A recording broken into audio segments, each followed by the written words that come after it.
2014 et 2015 furent 2 années riches en événements pour la biodiversité de nos territoires, avec la réintroduction des 11 premiers isards au massif des Escaliers en Cise, avec l'aboutissement d'un premier programme d'introduction de mouflons sur le massif de l'Estibet le 26 juin 2015 au-dessus de la carrière d'Asson.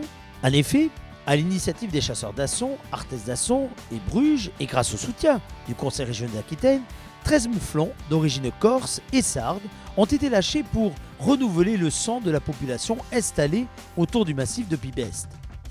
Celle-ci, depuis 1965, se composait de 350 à 400 mouflons dont une trentaine avaient gagné les territoires de chasse des Pyrénées-Atlantiques. L'objectif étant de développer un noyau d'une centaine de mouflons. Année riche en événements également avec l'introduction tant attendue de bouquetins dans le parc national des Pyrénées. 63 bouquetins ibériques évoluent désormais dans les montagnes du parc national des Pyrénées. Dès ce printemps 2016, de nouveaux bouquetins de la Sierra de Guadarrama seront libérés dans la vallée de Lucin-Sauveur, près de Gênes. La Fédération des chasseurs, avec quelques autres donateurs, a contribué au lâcher de 3 bouquetins ibériques supplémentaires.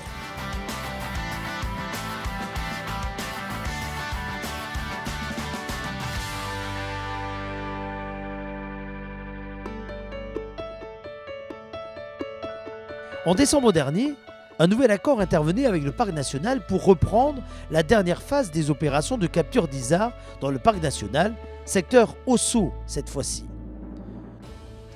Non loin de la cabane de berger de Chéru, dans le territoire du parc national appartenant à la commune de La Reusse, les techniciens de la fédération, accompagnés par un agent du parc, ont à nouveau installé des pièges à lacets, apporté du lierre, de la pierre à sel à lécher pour attirer les animaux dans les pièges, positionner des appareils photographiques pour suivre à distance la fréquentation du site par les isards.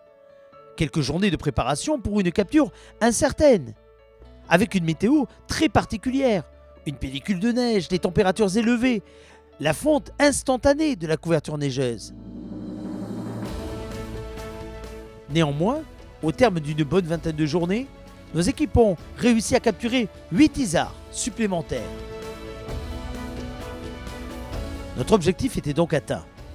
7 sur 8 étaient transportés aussitôt à Irati où ils étaient relâchés avec le concours des chasseurs de Garassi, le 8e ayant dû être euthanasié.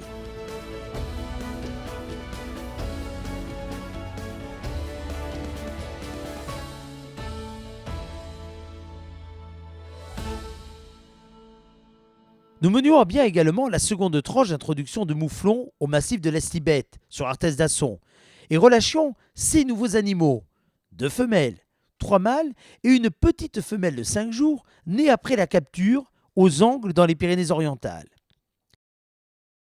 C'est par voie aérienne que nous déposions le 5 avril dernier les cages de lâcher sur les crêtes du massif de l'Estibet. En attendant un prochain lâcher de bouquetins, cette fois dans les Pyrénées-Atlantiques, nous serons alors en 2017. Il faut également souligner, au titre de la préservation de la biodiversité dite ordinaire, l'investissement des chasseurs dans le petit gibier de plaine. Un plan de gestion départemental pour le lièvre a été expérimenté durant cette saison afin de mieux gérer des populations de lièvres très variablement présentes sur nos territoires. Il comprend des comptages pour avoir une meilleure connaissance des populations, des attributions de prélèvements raisonnés, des dates d'ouverture de la chasse reculées à la mi-octobre afin de favoriser au maximum la reproduction, à l'exception du massif montagnard. 1580 prélèvements ont ainsi été autorisés sur le département à 239 demandeurs. Ont été déclarés prélevés 636 lièvres pour la première année du plan de gestion, soit un peu plus de 40% des attributions. Nous avons poursuivi les opérations de reprise de lapins issus de milieux naturels. 2000 lapins, en provenance d'Andalousie, ont été relâchés sur une quarantaine de communes. 51 lapins ont été aussi capturés en Gironde, où il est classé nuisible et relâché dans les PA sur les 2 communes de Las et de la Ressort. Après des introductions plus ou moins avortées de faisans de souche naturels sur nos territoires de plaine, la décision a été prise de travailler davantage sur la qualité des milieux, en complément de la nouvelle politique agricole commune qui oblige les exploitants agricoles à diversifier désormais leurs cultures.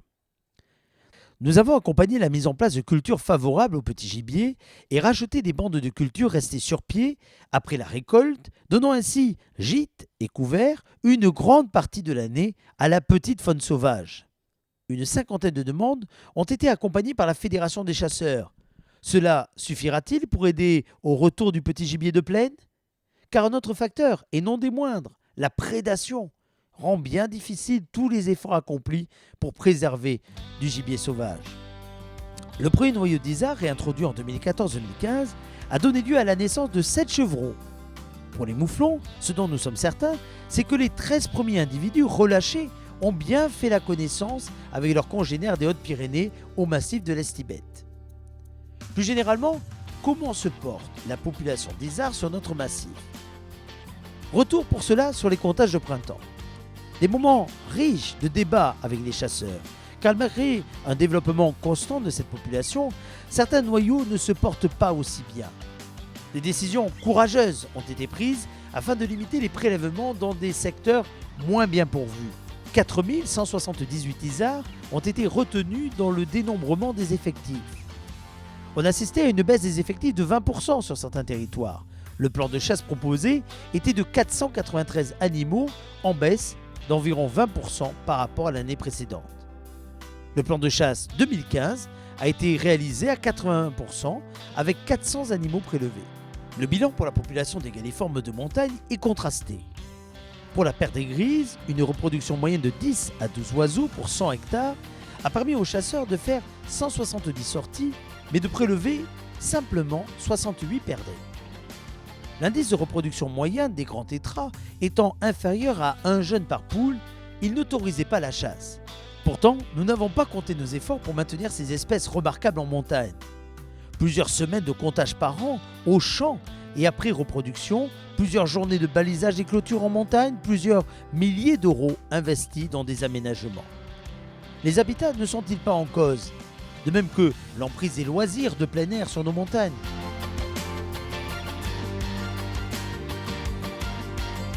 Notre projet pourrait être conduit grâce à un nouveau programme transfrontalier avec l'Espagne, de nouveaux travaux d'ouverture de milieux en perspective, des oiseaux équipés de balises Arcos, par exemple, parmi ces nouveaux projets.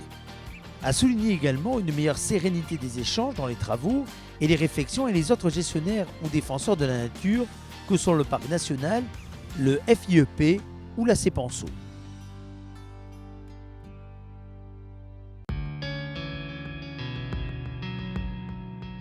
Vous vous en souvenez, la décision avait été également prise par le conseil d'administration de mieux informer les chasseurs de bécasses inquiets du ratio défavorable constaté sur le terrain durant l'hiver 2014-2015. Un indice d'abondance très moyen et peu de jeunes oiseaux vus. 4 réunions d'information se sont donc tenues le printemps dernier, durant lesquelles nous avons pu faire passer quelques messages sur les conditions et les facteurs favorables et indispensables à la présence des oiseaux.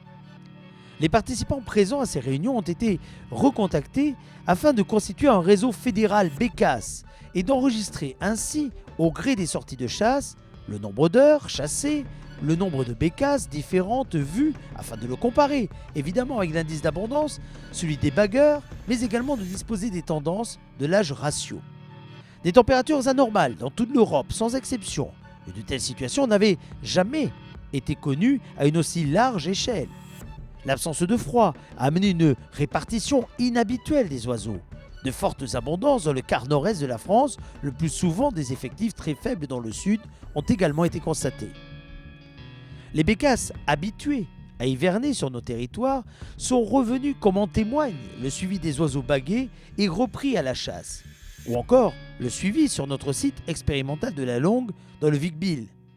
Le même oiseau que nous avions équipé d'un émetteur en décembre 2014, à son arrivée en hivernage, a été de nouveau capturé en décembre 2015 et de nouveau équipé d'un nouvel émetteur pour suivre ses déplacements pendant l'hivernage. 50% d'oiseaux baguets, encore en moins cette année sur les sites habituels de prospection, ont été constatés. Les prélèvements de cette dernière saison ne sont pas encore connus. Pour l'année précédente, qui était déjà une année très moyenne, les chasseurs ont prélevé 18 771 oiseaux dans les Pyrénées-Atlantiques et environ 119 000 sur toute l'Aquitaine.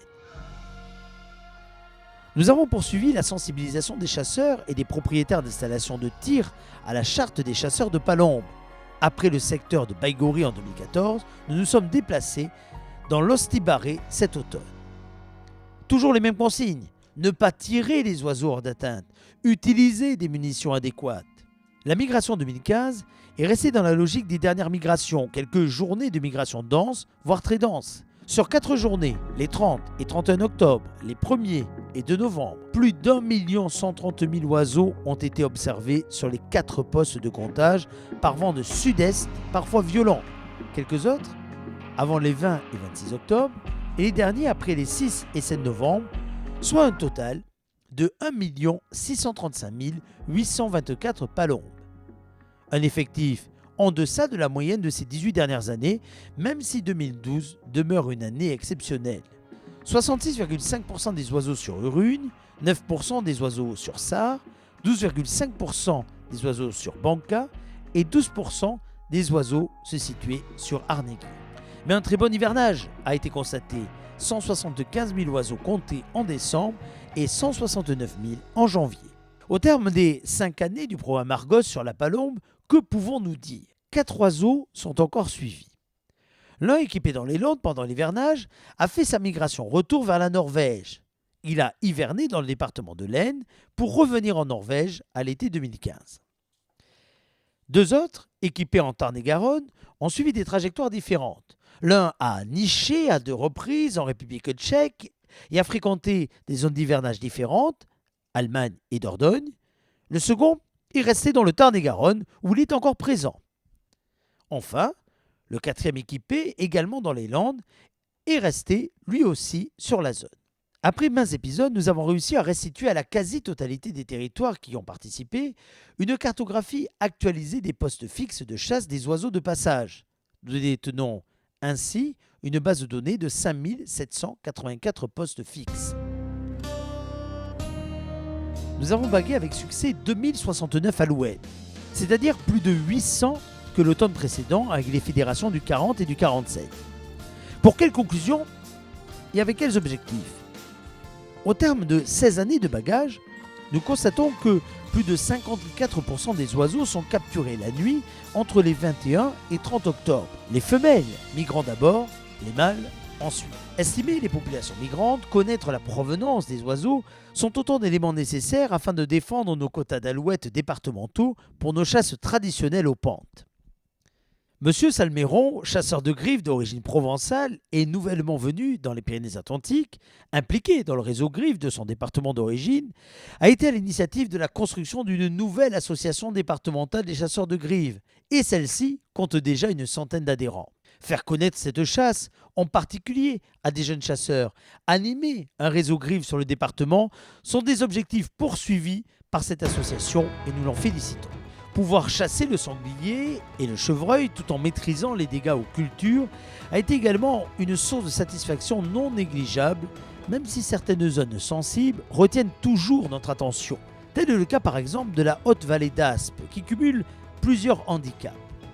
Prairies d'altitude limitrophes au parc national non chassables, conditions climatiques hivernales pouvant être difficiles, peu d'agriculteurs et de chasseurs, très peu de jeunes. En accord avec le parc national, nous avons décidé d'adhérer à l'Observatoire national sanglier animé par le Centre national de recherche et d'études appliquées de l'ONCFS. Et ce afin de mesurer en Haute-Vallée d'Aspe la reproduction des laits en lien avec la fructification forestière et essayer d'anticiper et non de subir les dégâts aux estives et aux prairies. Attardons-nous quelques instants sur la gestion départementale du grand gibier et les dégâts aux cultures. Grâce au retour des cartons de tir et à vos saisies sur Internet, nous avons la connaissance instantanée des prélèvements. 11 727 animaux tués durant la saison, 7 810 chevreuils, 3 418 sangliers, 707 cerfs et 392 isards. La courbe des dégâts est plutôt satisfaisante. De 304 000 € en 2012-2013, nous sommes revenus à 166 610 € en 2014-2015, et ce, grâce à une diminution des surfaces endommagées. Nous demeurons néanmoins vigilants car les dégâts des sangliers, sans être importants, ont amorcé une hausse ce printemps sur les prairies et sur certains secteurs. Un ultime jugement rendu par la Cour d'appel de Pau le 17 juillet 2015 est venu conforter l'investissement des chasseurs d'Arrudy et de notre fédération en mettant un terme à une procédure initiée par 2 plaignants propriétaires à Arrudy qui n'avaient que trop duré. Les chevreuils, qui ne se manifestaient jusqu'alors qu'en abrutissant des plants de vignes, de piments et de noisetiers, ont endommagé quelques cultures de soja ou de tournesol, davantage présentes sur le département depuis l'obligation de diversification des cultures voulue par la nouvelle politique agricole commune.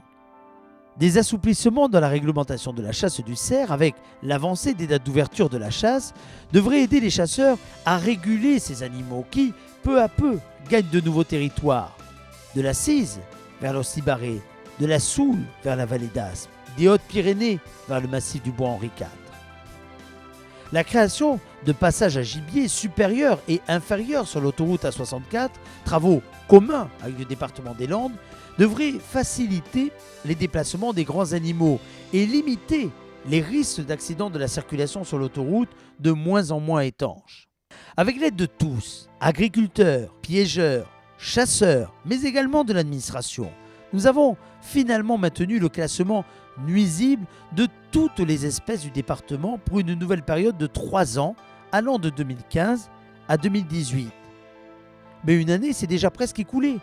Alors un seul message, ne pas relâcher la pression dans la déclaration des dégâts causés par les espèces nuisibles, car 2018, c'est déjà demain. Et il viendra la nécessité et le caractère indispensable de justifier de ce classement nuisible. Environ 320 000 € de dégâts sont à déclarer. En baisse significative, ceux occasionnés par les corneilles, des prises à tir ou par piégeage qui demeurent constantes, 32 500 à 33 000 prises, toutes espèces confondues, du renard au ragondin en passant par la corneille. Nous avons maintenu cette année un dialogue constructif avec l'administration, et ce, grâce au concours de nos services et des chasseurs locaux. La chasse a pu être préservée jusqu'au 10 décembre dans les zones de sensibilité majeure de présence du gypaète barbu en territoire de Cise. Malgré un jugement, cette fois défavorable aux chasseurs, rendu par la Cour d'appel de Pau, c'était le 11 juin 2015, et qui a condamné les chasseurs de Carassy à verser 2 000 € à la LPO, la CEPANSO s'étant désistée, pour avoir, vous vous en souvenez, organisé une battue de destruction des renards dans une zone de nidification du gypaète barbu, alors que leur arrêté préfectoral ne contenait pas de restriction de chasse. 3 couples ont niché cet hiver sur le Pays Basque, hélas sans succès, alors que les chasseurs ont appliqué le principe de précaution à proximité des aires de nidification et que les conditions météorologiques n'ont pas été particulièrement défavorables. Nous pouvons citer l'exemple du couple de gypaètes nichant à Béor-Léguy. Au début du mois de janvier, du fait d'une concurrence avec un couple de vautours, le couple de gypaètes barbus a dû abandonner son nid. Nous saluons néanmoins la réactivité de la DDTM qui a aussitôt levé les restrictions pour la chasse dans ce secteur. Ce dossier sensible du gypaète barbu, tout comme a pu l'être celui de l'ours, nous a accompagnés également dans la mise en place de la procédure du document d'objectif sur les territoires classés Natura 2000 dans la vallée de Saint-Jean-Pied-de-Port. Des réunions quelquefois bien longues, mais suivies de près par les bergers et par les chasseurs.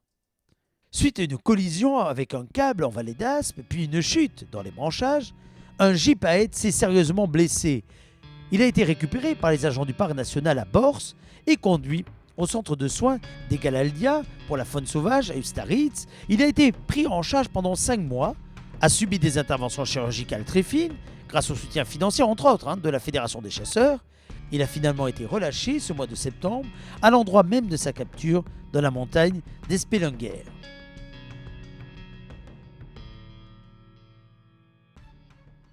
Le conseil d'administration a contribué également au financement du centre de soins pour la faune sauvage des Landes en répondant favorablement à un appel à dons pour financer un projet d'agrandissement de leurs installations et accueillir ainsi de nombreux oiseaux blessés ou affaiblis par des catastrophes climatiques et écologiques.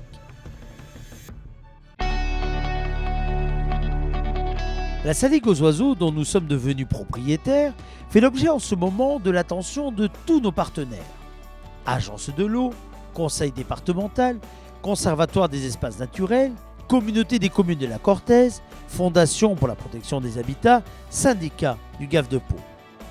Une modification de son accès afin de préserver la tranquillité du marais et créer ainsi une nouvelle prairie humide d'un seul tenant, l'arrachage de la Jussie dans le marais, la vidange tous les 2 ans et l'empoisonnement du marais sont autant d'aménagements favorables pour que les espèces migratrices puissent faire une halte à Biron. Pour qui douceur climatique égale aussi faible présence d'oiseaux en hivernage, fin septembre, quelques sarcelles, bécasselines et vanneaux se sont montrés avant de migrer plus au sud.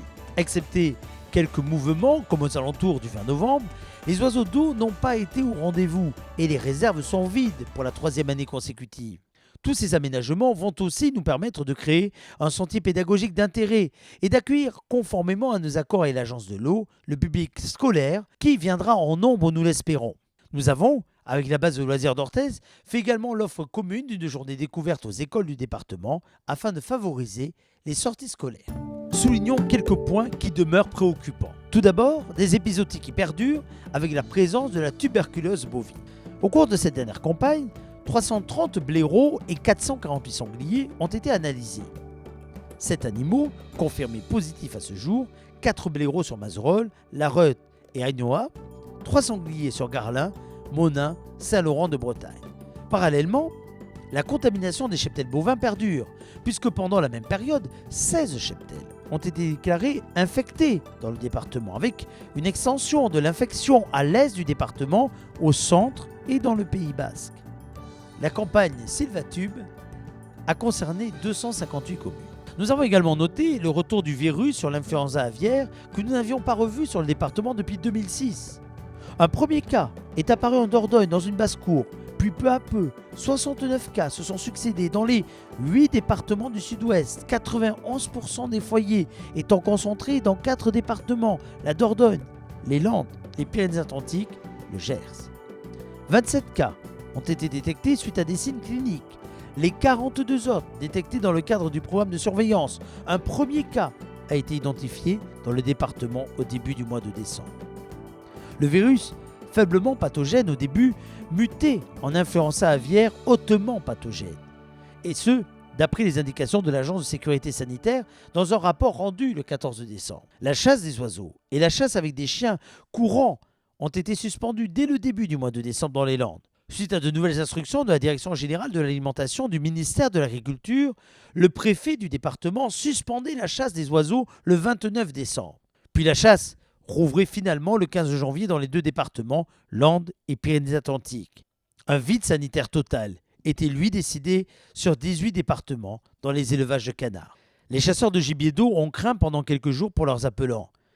Mais le ministère décidait finalement d'une surveillance sanitaire des appelants et de mesures de biosécurité adaptées.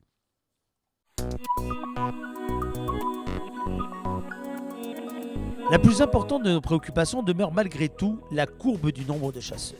Depuis l'étude démographique présentée à la dernière Assemblée générale, qui mettait en évidence des tendances lourdes avec 15 000 chasseurs à l'horizon 2020-2025, nous devions réfléchir aux solutions à apporter.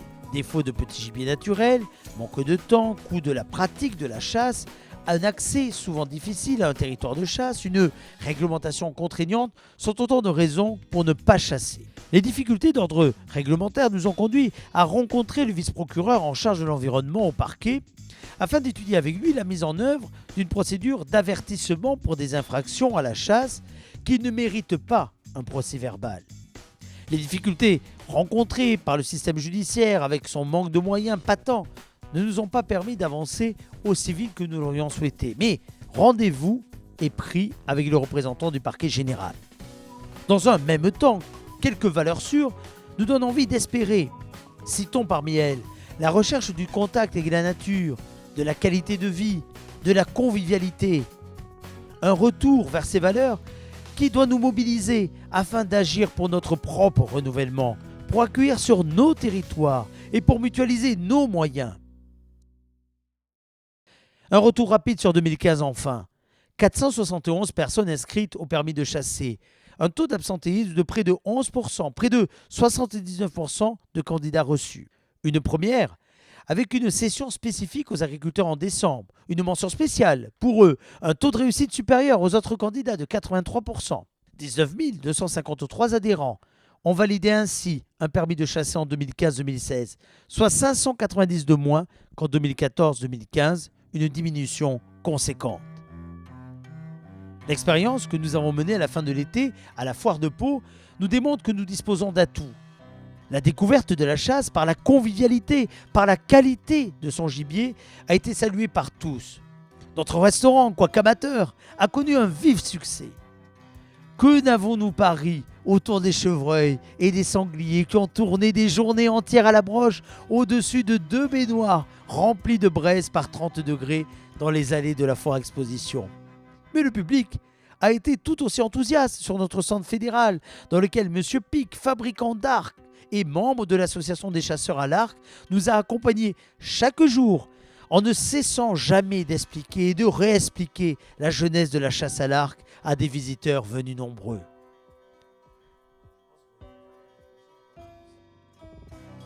L'intérêt suscité par notre présence auprès des jeunes dans les temps d'activité périscolaire dans les écoles ou dans les collèges, comme au collège d'Arzac ou de Limbeil, nous donne également envie d'y croire, tout comme notre participation pour la première fois à l'éco-parlement des jeunes.